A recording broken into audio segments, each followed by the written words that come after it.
So I completed Persona 5, and while I love it to death, I have some issues.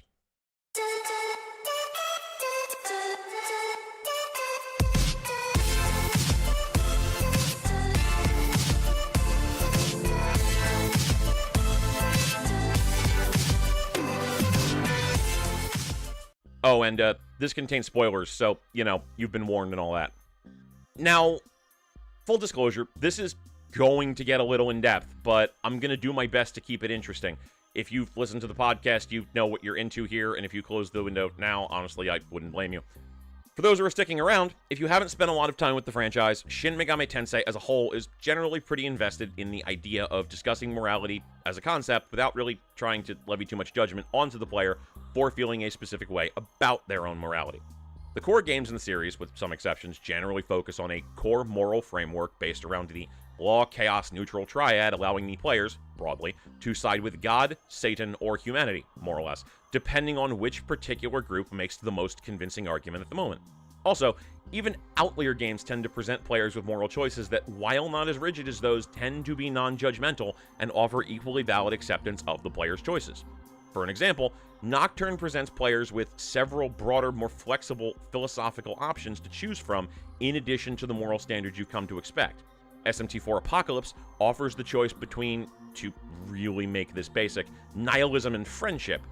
Even the Devil Survivor games offer several different moral pathways the player can traverse based on their particular values and the arguments made by allies.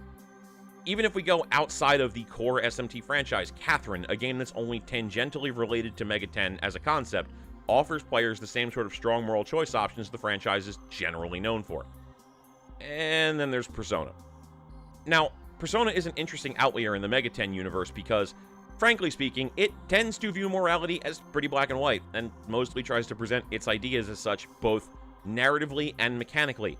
There are decidedly right and wrong choices you can make in the Persona franchise, and this goes back to the very first game where you had to make multiple decisions throughout the course of the narrative, including things like saving a nurse from monsters or not killing a monster that was talking to you, and failing at even one, including some that felt fairly morally ambiguous in context, sent you down the path for the bad ending. That's not even a joke, by the way. You could fail to save a nurse from under a vending machine in the first 2 hours of the game, make every other choice in the game properly, and still get the bad ending something like 40 hours later. 90s JRPGs were wild, man. I don't know what to tell you. Anyway, later games in the series mostly managed to streamline the moral choices you'd have to make somewhat, thankfully, as by the second games, yes, games, it's a long story, the series got into the habit of mostly relegating the important moral choices to the end of the game so that players weren't forced to replay a 50 to 100 hour long game because of one dumb choice in hour 2. However, the lack of moral gray areas has mostly persisted in the series from the initial game until today, leaving Persona as Atlus's most, well, traditional RPG series as a result. Your team is good, the opposition is generally bad, or at least sufficiently conflicted, and even the gray areas the games can deal in are frequently obscured by the black and white of the behind-the-scenes influences and machinations that are pulling the strings of the players and their opponents. It's all pretty easily digested, honestly, and this probably says a lot about why Persona was not only the first game in the entire Mega 10 franchise to see a US release, unless you count Jack Bros, and let's be clear, I don't, but also the most popular franchise in the Western market as a whole. I mean, it probably also helped that they added in dating simulator elements and turned down the difficulty about 7 notches, but listen, those are topics for another day. Still, the Persona games on the whole have generally been relatively morally black and white, to the point where, for the most part, it's pretty easy to understand the motivations of the protagonist and empathize with them, while generally disapproving of the motivations of the villains, even if you empathize with their plight. The first game is about a plucky band of teenagers facing down a corporate monster who is eventually possessed by a literal monster in Nyarlathotep, objectively one of the very worst outer gods, in service of perverting the world using the depression of a sick girl made manifest. In Innocent Sin and Eternal Punishment, Nyarlathotep makes a return to face off against 2 groups of plucky heroes, this time ranging between their late teens and their early 30s, to prove basically that humanity is bullshit using rumors and literally Hitler to achieve his ends. The third game is about how corporate suits try to draw infinite energy from hell, more or less, and end up bringing monsters into our world that only a plucky band of teenagers and also a robot and a dog can stop, all while being opposed by crazy cultist shadow demons and the literal goddess of the night. And the fourth game is about a plucky band of teenagers and a talking bear preventing murders in a weird TV world that are committed by a person's repressed desires, all of which is set up by literally the goddess of creation, who has been perverted into the goddess of death by her own death. And I think I kind of lost the part where this was all pretty easy to understand, but listen, just go with it. This is all pretty cut and dry, honestly. The bad guys are really, really bad. The good guys are, well, possibly flawed, but generally okay enough. And the games mostly manage to get by without a whole lot of moral ambiguity across the board. Which brings us to Persona 5. Now, for those who haven't played Persona 5, I don't know what you're doing here. Go play it already. It's good, I promise. But the gist is as such. Your characters discover that they have the ability, via an app, to enter into a distorted version of the real world dubbed the Metaverse, which sits alongside of the real world and more or less mirrors our world, save for two obvious differences. The subway system is a large underground hellscape dubbed Mementos, and there are occasionally distorted locations in the city, dubbed palaces, which house the distorted emotional states of specific people. Also, standing water gives off a rainbow effect when you step in it, but that's just a cool aesthetic thing. It's not really anything meaningful. Anyway, the characters discover that these palaces are created by people whose desires are distorted, again, in meaningful and significant ways, and that the people under the effect of these distorted desires are, frankly, often horrible people who do terrible things to those around them. This can be corrected, as it happens, by taking their hearts, i.e., breaking into their palaces, finding the treasures contained within that have motivated these perverted desires, sending a calling card to the desire holders to make this desire manifest, and then stealing said manifest desire, which forces the evildoers to have a change of heart, thus causing them to repent their misdeeds unequivocally, which often ends with them turning themselves into the police if they're particularly awful. I know that sounds really kind of complicated, but trust me, it's really cool when it happens in the game, I promise. This, as a concept, is generally fine.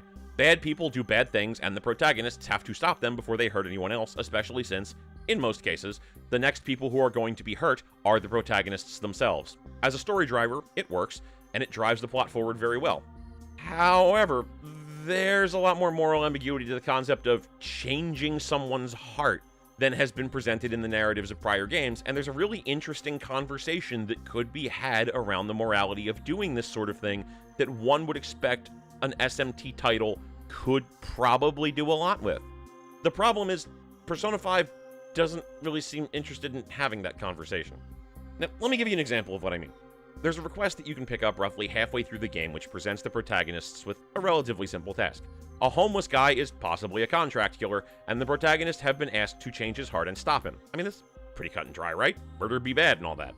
When the protagonists find him, however, he is not shocked or angry at the appearance of the Phantom Thieves, but pleased. See, it turns out that he sees himself as an avenging angel of sorts, not unlike the Punisher, as he himself only targets bad guys, and he feels like the Phantom Thieves, as individuals with similar goals, are like-minded entities who would empathize with his desires. When the Phantom Thieves rebuff him, there's this moment where the man raises the very valid point of, what separates me from you, that you have the right to look down on me for what I'm doing?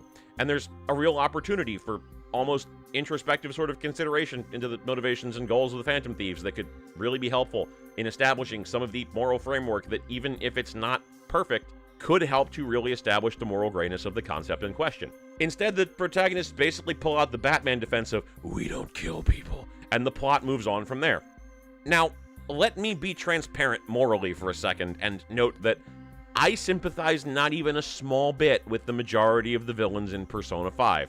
Kamoshida is, at best, a scumbag who abuses his power to subjugate the weak and, at worst, a sex offender/rapist.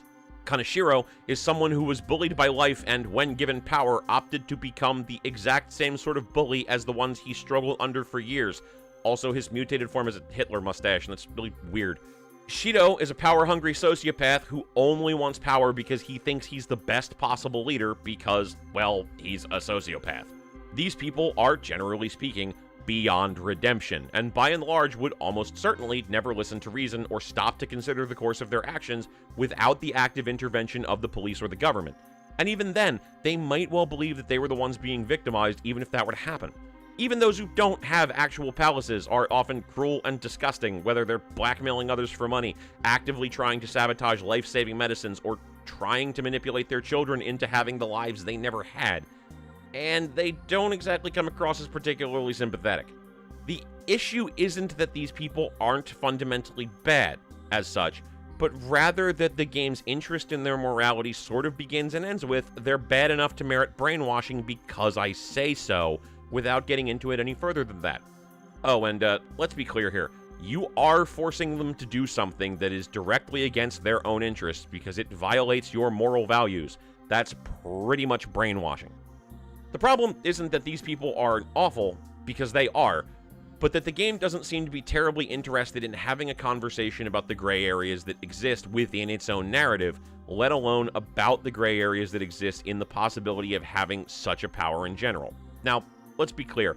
This kind of power, on the whole, would be immensely concerning in the real world for the exact same reasons having a death note would be concerning. It gives you, specifically, the ability to play judge and jury, and if you so choose, executioner, against those whose moral values differ from yours. And while it's super easy to say, well, this person's a murderer or a rapist, screw them, that gets a lot more complicated when those values transform from values society as a whole has deemed objectionable to values I specifically have deemed objectionable. To put it another way, regardless of any personal or political interests you might have, right now, look at someone out there in the world who is a public figure regarding a position that you are in direct opposition to that is very, very important to you. Would it be okay for you to take their heart because they disagree with you? And I want to be clear, I don't specifically care what your answer is.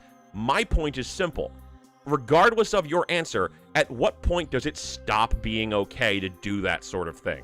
This question is important, by the way, because the game absolutely does not have an answer to provide, and frankly, it doesn't even try. In the early goings, yeah, the game attempts to morally rationalize the situation a bit, but it approaches these rationales from the we could kill this person perspective, not from the is it morally right to forcibly change someone's mind without their consent perspective, because it never seems too concerned with that particular point of view. The game basically seems to say, sure, this is cool so long as you're doing it for the right reasons, but the problem is that the right reasons are its own reasons, which is a really biased view to take.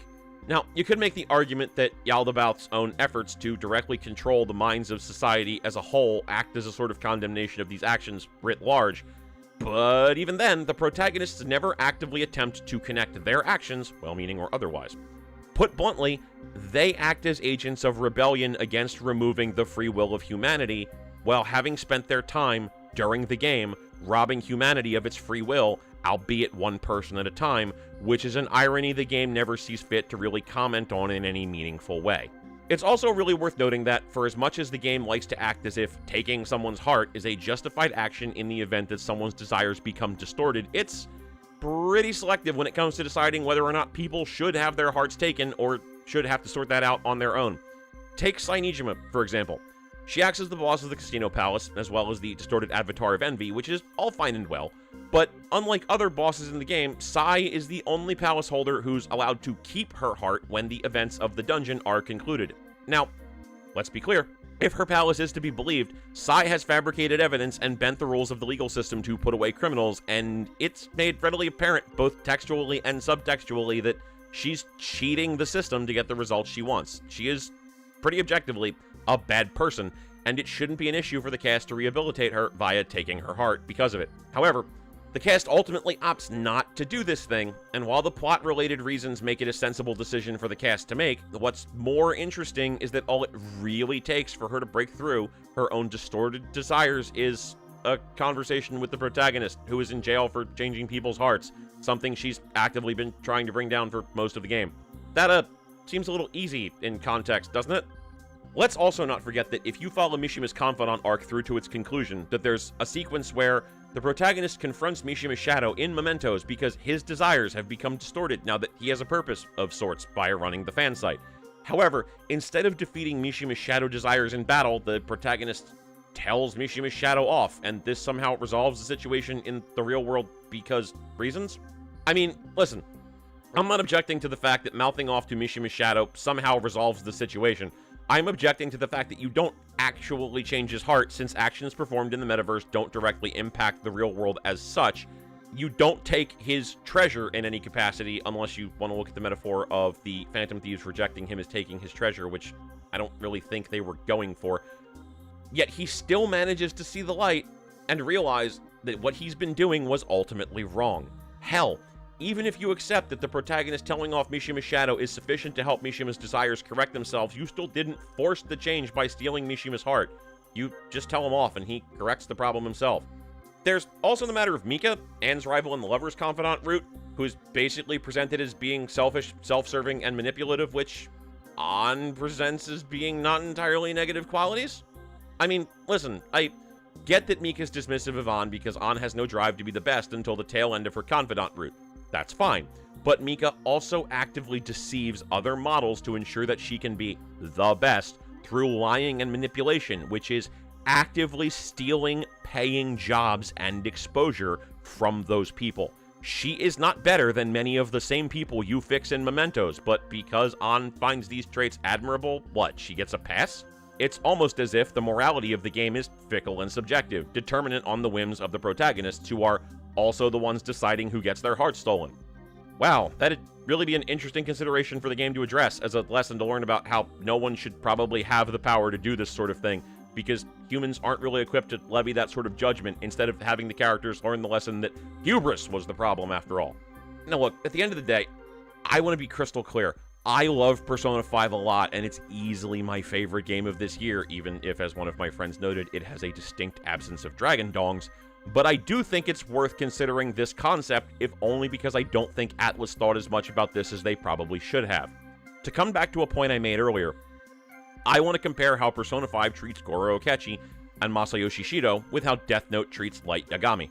Now, Death Note is, to me, a prime example of how a great story can rapidly go off the rails into being outright awful, but it's important to note that Death Note does not think particularly highly of Light, and it doesn't want the readers to either. Light is cruel and vindictive, and he perceives himself as something of a god who is the only one capable of guiding humanity down the right path, which is not wholly dissimilar to the mentality of Shido. Light also, however, wants the admiration that comes from being such a god and actively refuses to accept critical views of his plans, to the point where he literally kills someone for talking bad about his alter ego, which is not wholly dissimilar to the mentality of Akechi. The key differences, however, are in how their respective media treats their behaviors and how those around them perceive these things. In Death Note, Light is seen as a cruel, vindictive god who people fear more than respect or appreciate, and the story is all too willing to point out that his problems are that he thinks he can wield the power of the Death Note, when the reality is no one should be wielding that sort of power save for possibly the gods themselves. In Persona 5, however, Shido and Akechi are presented in a light that suggests abuse of power, but implies that this is more of a personal failing. Akechi is even presented as something of a tragic figure, lamenting that if only he'd had the sort of friends that the protagonist has, he might have turned out different.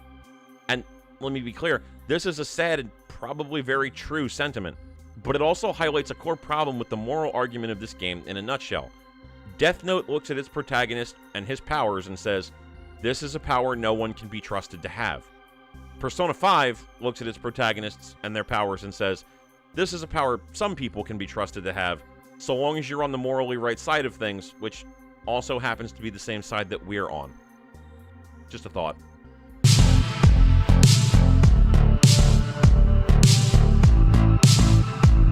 Hey, thanks for watching, and if you've made it to the end of the video here, I'm not 100% sure why, but I really do appreciate it. As you can see on the screen, you can follow along with me on social media and listen to the Neo Kobe Pizza podcast over on iTunes and Google Music. This video was a first learning experience, took way longer to put together than I originally intended to, and in retrospect, putting together a video designed exclusively around spoiler-heavy content was probably not the best decision I could have made, but I definitely have some ideas for the future, and if you have anything you'd like to see me tackle, by all means, hit me up on social media or wherever, and if it's an idea that I can give some real work to, I definitely will. I also want to give a shout out to all of the different people who helped me put this together, including Hamish Black, Jack Quiches, Nico Blakely, Crystal Steltenpole, and others who watched the video, gave their commentary, etc., so on. I really do appreciate it, and it really helped me out a lot, so thank you very much. And hopefully you'll be back to come along with me on more of this crazy adventure. See you next time. Also, if you've made it all the way to the end here, yes, I'm aware that Makoto has a conversation with Sai's shadow inside of the Casino Palace, and no, I don't think that that in and of itself magically justifies the change in personality that she has from suddenly being super obsessive about her job success and everything of that nature to totally being on the side of the Phantom Thieves. I mean, it's a good thing in general, absolutely, and I think it's powerful enough within the confines of what the game is trying to do, but yeah, that's not going to be a particularly great argument, so maybe don't use that one. Just a thought.